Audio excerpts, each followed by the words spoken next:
요한복음 8장에 가늠하다 잡혀온 여인의 이야기를 보면 서기관과 바리새인들이 예수님을 공경에 빠뜨리기 위해서 여인을 데리고 옵니다. 그들이 모세율법에는 이러한 여자를 돌로 치라고 했는데 선생은 어떻게 말하겠느냐고 질문을 할 때 6절에 보면 예수님의 몸을 굽히사 손가락을 땅에 썼다고 나옵니다. 그들이 계속 물을 때 너희 중에 죄 없는 자가 먼저 돌로 치라고 하시면서 8절에 보면 다시 몸을 굽혀 손가락으로 땅에 쓰셨다라고 나옵니다. 요한복음 8장에는 예수님이 2번 땅에 쓰셨다고 기록을 합니다. 예수님이 땅에 쓰신 것이 무엇인지에 대해서 역사적으로 다양한 해석이 있는데 그것에 대해서 한번 살펴보겠습니다. 네. 먼저 사세기 활동했던 교부이고 성경을 라틴어로 번역한 제롬은 예수님이 고소자들의 죄를 땅에 썼다고 기록을 합니다. 예수님이 사람들의 죄를 땅에 기록하고 죄 없는 자가 먼저 돌로 치라고 하셨을 때 예수님은 고소한 자들이 양심의 가책을 느끼고 떠나갔다라고 생각을 합니다. 두 번째, 맨슨이라는 신학자는 예수님이 말씀하시기 전에 같은 말을 먼저 땅에 기록했다고 주장합니다. 로마 법정에서는 처음 선고를 기록하고 그것을 크게 읽는 가능이 있었다고 합니다.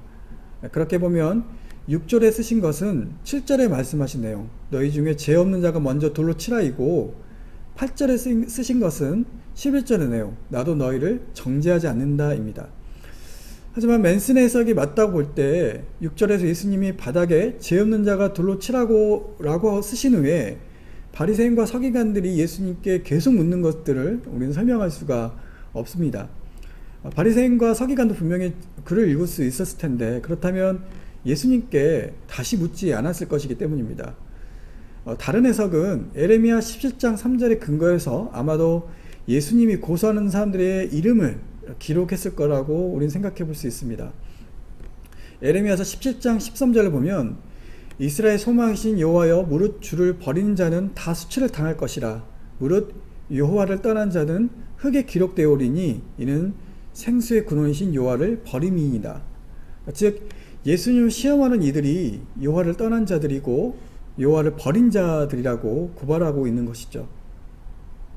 네 번째는 더레이시라는 학자에 따르면 출애굽기 23장 1절에 악인과 연합하여 위증하는 증인이 되지 말며라는 구절이 있는데 남편이 증인들과 함께 아내를 간음 현장에 잡았고 아마도 바리새인과 또 서기관과 공모를 해서 예수님을 공경에 빠뜨리려고 한 것으로 미루어 봐서 아마도 그들의 죄를 깨닫게 하기 위해 출애굽기의 말씀을 기록하셨을 것이라고 주장을 하기도 합니다.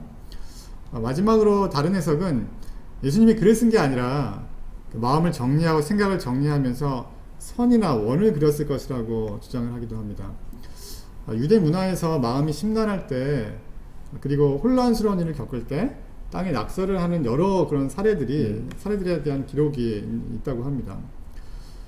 더레시라는 학자에 따르면 이제 예수님이 무엇을 썼는지에 대한 확정적인 증거는 없는데 만약 그 내용이 중요하다면 기록한 내용에 대한 언급이 있었을 것이라고 얘기를 하고 있습니다. 이전 영상에서 가늠한 여인의 이야기는 요한복음에만 나오는데 초기 그리스어 사본에는 이 이야기가 빠져 있고 이후의 사본에서도 이 이야기의 위치가 요한복음 8장이 아니라 요한복음의 끝에 위치하거나 또 어떤 사본에는 누가복음의 이야기가 있는 등 위치가 달라서 대다수의 학자들은 요한복음이 이 원본에는 가늠한 여인의 이야기가 없고 후대에 추가된 이야기라는데 동의를 한다고 말씀을 드렸습니다. 크리스 케이스라는 신약학자는 이 이야기가 추후에 삽입된 이유가 예수님이 글을 쓸 수 있는 능력이 있다는 것을 보여주기 위해서라는 좀 과격한 주장을 하기도 합니다. 만약 그렇다면 내용은 중요하지 않기 때문에 언급하지 않은 것으로 볼 수도 있겠죠. 네. 다양한 해석 중에서 어떤 것을 선택할지는 여러분의 몫입니다. 시청해주신 여러분 감사합니다. 감사합니다.